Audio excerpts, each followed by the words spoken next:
Well,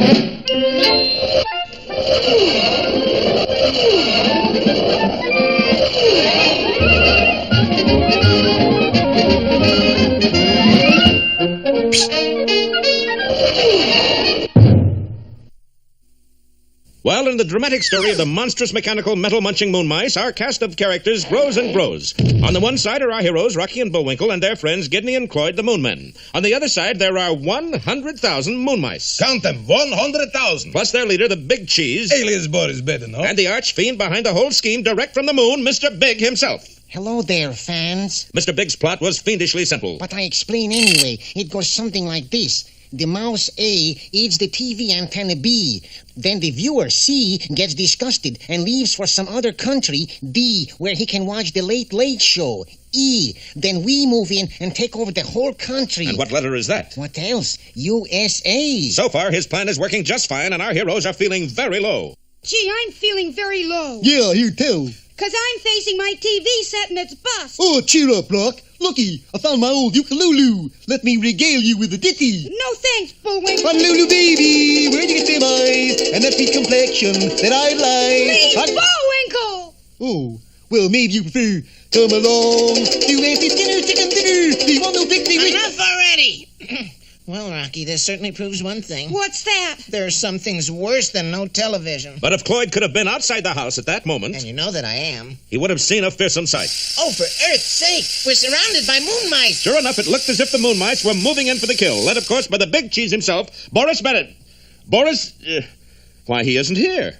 We'd better check out at the old Bleakley place. Darling, what are you doing here in this empty room? I'm suffering. But why? Natasha, we're ruined. Oh, nonsense, darling. Not so long as we control moon mice. That's just it, we don't. Don't? Don't. They ran out on me. How could it was, Boris? They are just machines. I don't know, but I find out, you bet. And following the tracks of the fierce metal-munching monsters, Boris and Natasha soon came across them as they clustered around Rocky and Bullwinkle's little home. From inside the house came a strange sound. Oh, bless you and keep you, Mother Mercury. Boris, take off your hat. Why? I think someone is dying in there. Well, Natasha was almost right. Rocky, I can't stand much more of that. Cheer up, Gidney. He only knows a few more. But just then, Cloyd faded in with his startling news. Rocky, Bullwinkle, outside! Moon mice! Thousands of them! Moon mice! Listen, what's that sound? Sounds like they're gnashing their teeth. They must be pretty hungry. Oh, this is awful. Quick, Bullwinkle, call the sheriff. Sheriff! On the phone, I mean. Oh, right, Rock. Hello, Griselda. Give me the... Hello? Hello?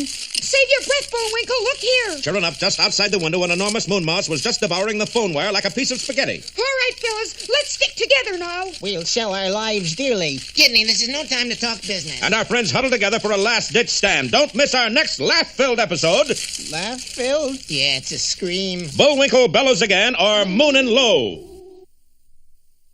Last time, you remember, Bullwinkle's ukulele concert was interrupted by the appearance of thousands of monstrous moon mice, who began to close in on our friends until they were surrounded on all sides. There's another way to be surrounded. On the outskirts of the mob of moon mice were Boris and Natasha, who seemed to have lost control over the fearsome creatures. What you're doing, darling? I'm checking wiring on this one, Natasha.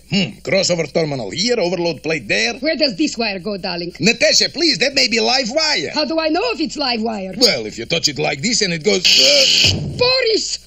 Oh, dear. Now I'll never know if it's live or not. Meanwhile, behind their barricades, our heroes were still determined to fight to the finish against overwhelming odds. How about a keen fight song, fellas? Do you have to? Fight, fight, fight for frostbite high, flying our colors to the sky. What colors, Bullwinkle? Pomegranate and puce, cheer and cheer and cheer again. Fight with might, but mostly main. If it's all the same to you, Bullwinkle, I'd rather have the moon mice. It was Trish Mechanical Mice did a remarkable thing.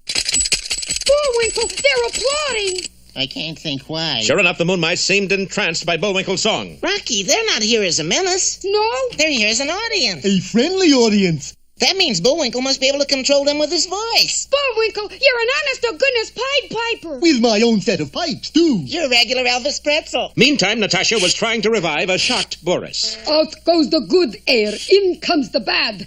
Out goes... Pardon me, miss, but isn't that out goes the bad air, in comes the good? Darling, Boris hates anything good. Yeah, so shut up your mouth, wise guy. Sorry. Boris, you're your nasty old self again. Natasha, we got to get control of moon mice back again. Right. What are mice doing now, darling? Listen closely. Oh, bury me not on the lone prairie. Boris, they're crazy about Moose's singing. Well, who can play at that game? Natasha, hand me my belly like and my big cheese disguise. Yeah, darling. Ahem. Me. And then began one of the strangest battles of all time, a musical contest to capture the affection of 100,000 moon mice. You ain't nothing but a moon mouse, munching all the time. Yep, Come along to Auntie Skinner's chicken dinner, the one who picks a wishbone. All I ask is don't step on my blue suede tail. There must be little cupies in the briny. There must be little cupies in the sea. You're my little high school moon mouse. Bullwinkle, look! Your audience is leaving you. Looks like your singing career's over already. Man, that was the shortest career I ever had. Yes, the moon mice were leaving the boys' cottage and heading right for Boris. Looks like you've won, darling. What I told you, Natasha, you can't keep a good rat down. Well, it seems Bullwinkle has sprained his tonsils for nothing at all. Yeah. The moon mice are going back to Boris. Yeah. And the whole country is obviously doomed. Well, that's showbiz. Don't miss our next exciting episode, Bongo Boris or the Hep Cat. That's Hep Rat.